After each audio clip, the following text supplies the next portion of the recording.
On the morning of April 9, 1865, Robert E. Lee woke up knowing something no general in American history had ever known before.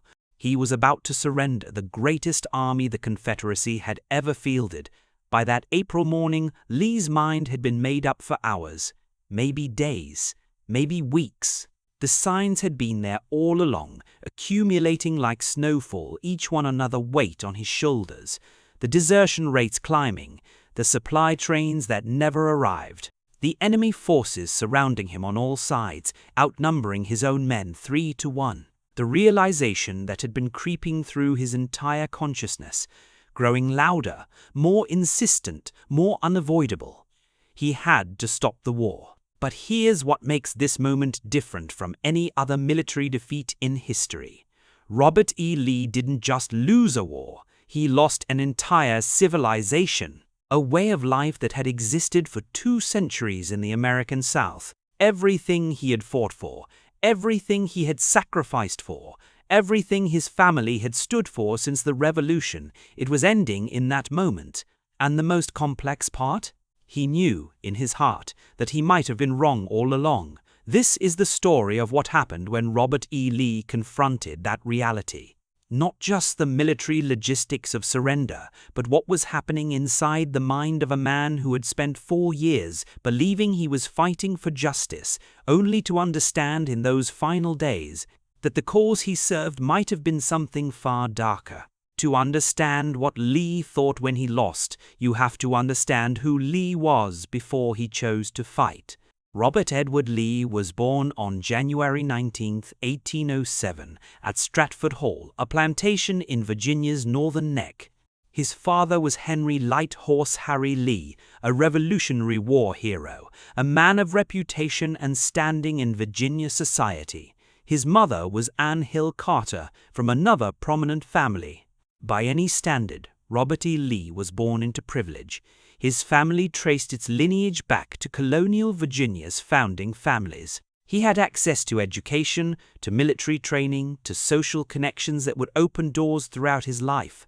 But here's the part of his story that gets glossed over in most histories. Lee knew, from an early age, what slavery was. He lived inside it. He benefited from it. He saw it operate day after day in the most fundamental aspect of his life, and he had doubts about it. In his private letters, Lee expressed reservations about slavery. Not abolition, he was no William Lloyd Garrison, but doubt, moral discomfort. He wrote to his wife that slavery was a moral and political evil. This was a private belief, one he shared intimately with family, but it reveals something crucial. Lee understood at some level what slavery was. He could see its darkness even while living inside its system. Lee was admitted to West Point in 1825. He graduated second in his class in 1829, an exceptional achievement. He was immediately commissioned in the Engineers Corps, the most prestigious branch of the Army. Young Robert E. Lee was on a trajectory toward greatness. In the Mexican-American War from 1846 to 1848, Lee distinguished himself. He served as a brilliant combat engineer under General Winfield Scott. He designed fortifications, scouted enemy positions, moved troops into position. By the time he returned to America, he was known as one of the brightest military minds the country had produced. In 1831, Lee married Mary Custis, a descendant of George Washington. He moved into Arlington House, a mansion overlooking the Potomac River, one of the most beautiful homes in Virginia. He had access to wealth, status, and security that few men in America could claim, but something was nagging at him. By the 1850s, the nation was tearing itself apart over slavery. The Compromise of 1850.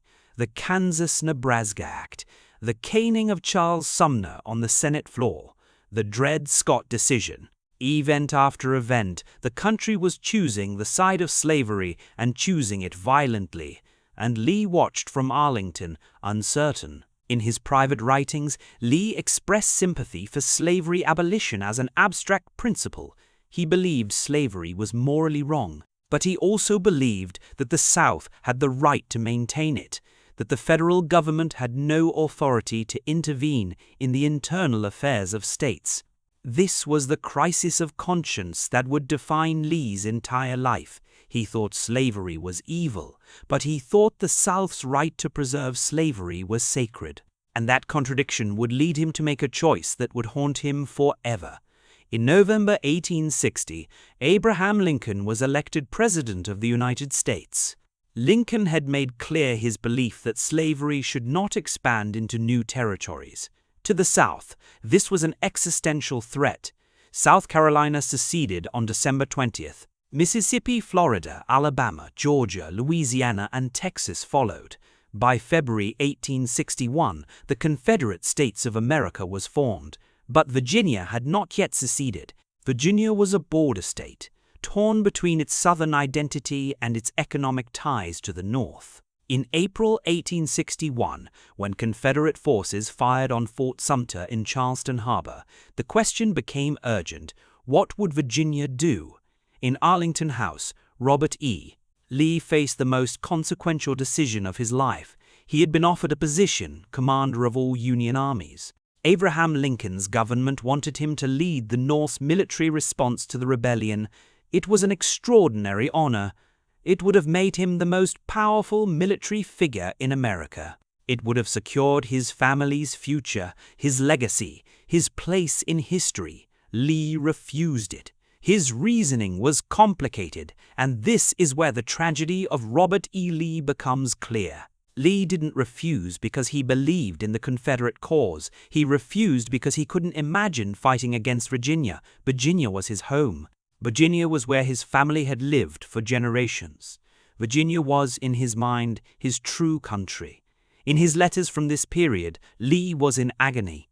He wrote to his sister that secession was wrong. He believed the Union should be preserved. He thought slavery was morally indefensible, but he couldn't fight against Virginia. On April 17, 1861, Virginia seceded from the Union.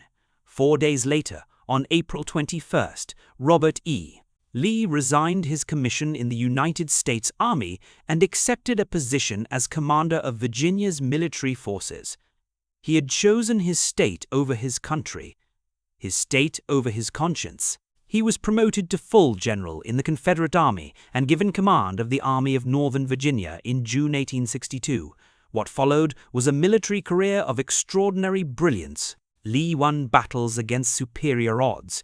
He maneuvered his smaller army against larger Union forces. He became, in the minds of his soldiers, not just a general, but a symbol of the Confederate cause itself. Lee's Army of Northern Virginia became the most celebrated military force in the Confederacy. Union soldiers feared him. Southerners believed in him. He was Robert E. Lee, the greatest general on the continent. But with each victory came more bloodshed. With each battle came more families destroyed. With each campaign came a deeper realization of what the war was actually about.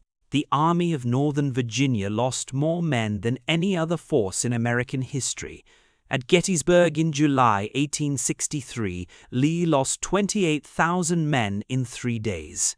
Antietam in September 1862 was the bloodiest single day in American military history, nearly 23,000 casualties in 1 day, and still the war continued.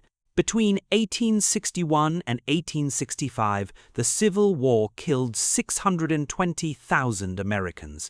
1 in every 50 people in the United States died in that war. Entire families were wiped out, entire towns emptied of their young men. And Robert E. Lee, who had said slavery was morally wrong, was now the most visible symbol of the fight to preserve it. By 1864, something was happening to Robert E. Lee. You can see it in his photographs. His face had changed, the lines had deepened, his eyes had lost something. He was suffering from what modern historians believe was severe depression combined with a chronic heart condition. He was in constant pain. He chain-smoked cigars. He would spend hours alone in his tent, barely speaking. And it was during this period, the final year of the war, that Lee's private writings reveal a man in complete moral crisis. He wasn't fighting a foreign enemy, he was destroying his own country. The Virginia he loved was being burned. The plantations he had known his whole life were being seized or destroyed. The civilization he had been fighting for was collapsing around him. In April 1864, when the Union promoted Ulysses S. Grant to General-in-Chief, and Grant began his campaign against Lee's army, Lee wrote in a letter that he feared the end was near. He could see it. The North had infinite resources. The South had nearly exhausted theirs, but he kept fighting anyway. In June 1864, Grant's army surrounded Petersburg, Virginia, south of Richmond. Lee's army dug trenches and prepared for a siege. For 10 months, Lee's men sat in those trenches, slowly starving, slowly freezing, slowly dying from disease and Confederate artillery fire. During those 10 months, Lee's army disintegrated. Not from military defeat, but from the simple mathematics of death and desertion. Men who had marched behind him in glory in 1862 were now deserting in droves. They had families back home. Families were starving. Letters came constantly. Wives begging husbands to come home. Children writing to fathers that they were hungry.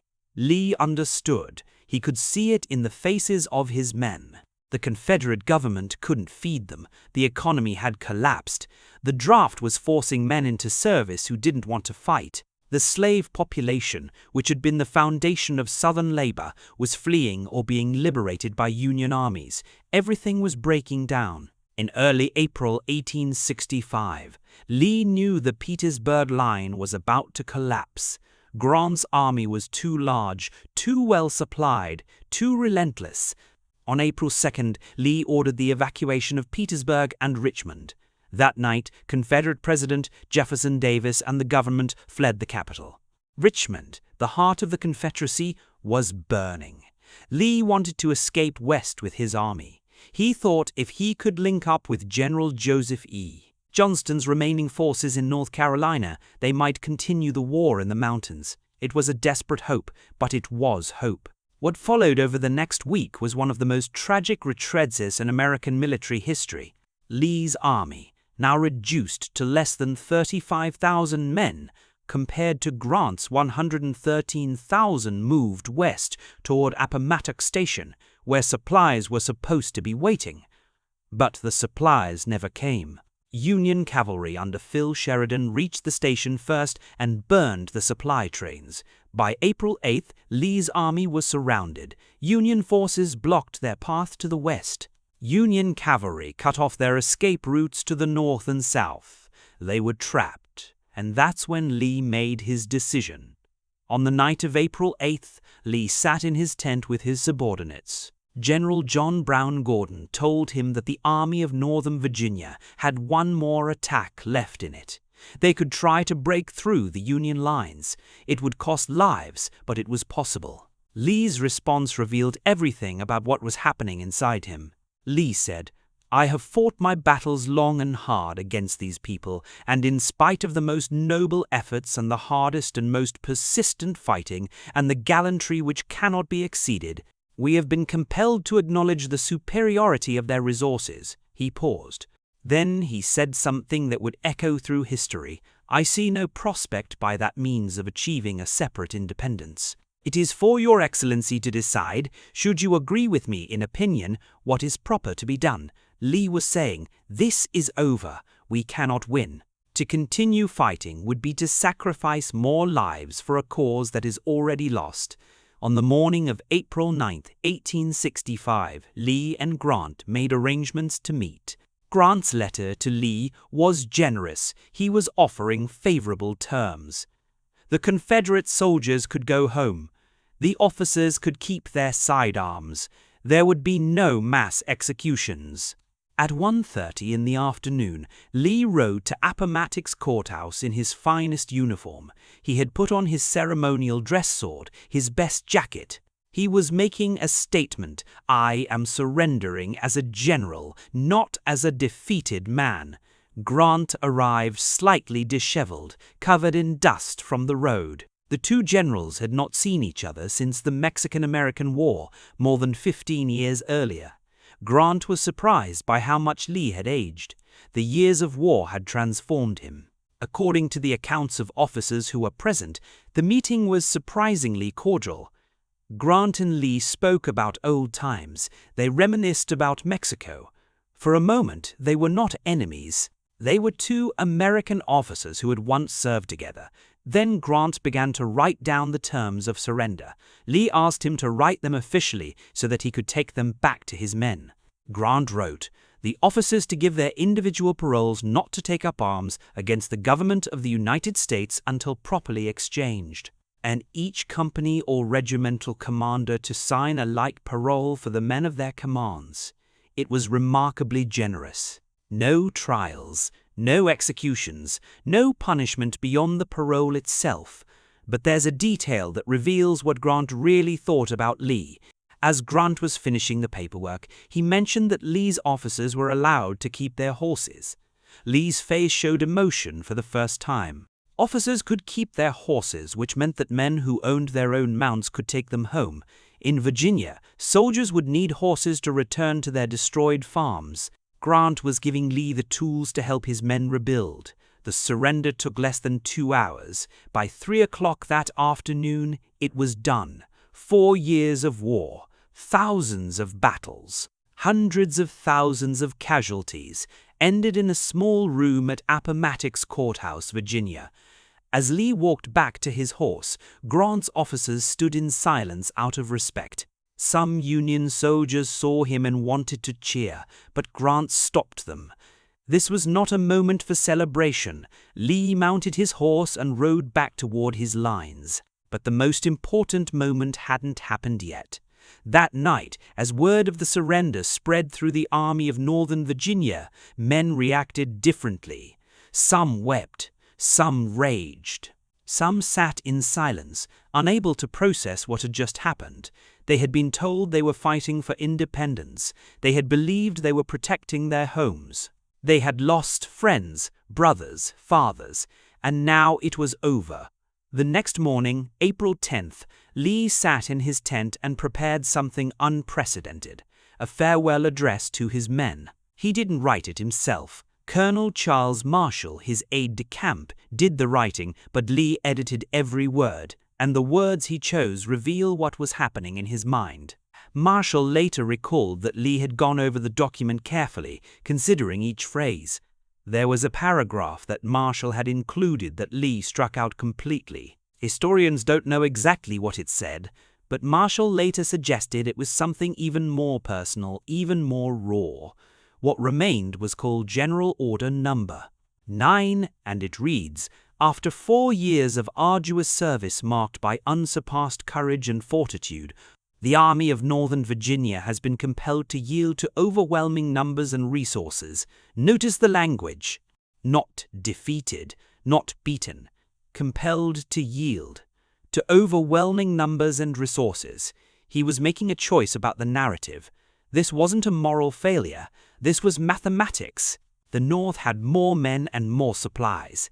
Then he continued, "I need not tell the survivors of so many hard-fought battles who have remained steadfast to the last that I have consented to the result from no distrust of them, but feeling that valor and devotion could accomplish nothing that could compensate for the loss that must have attended the continuance of the contest, I have determined to avoid the useless sacrifice of those whose past services have endeared them to their countrymen."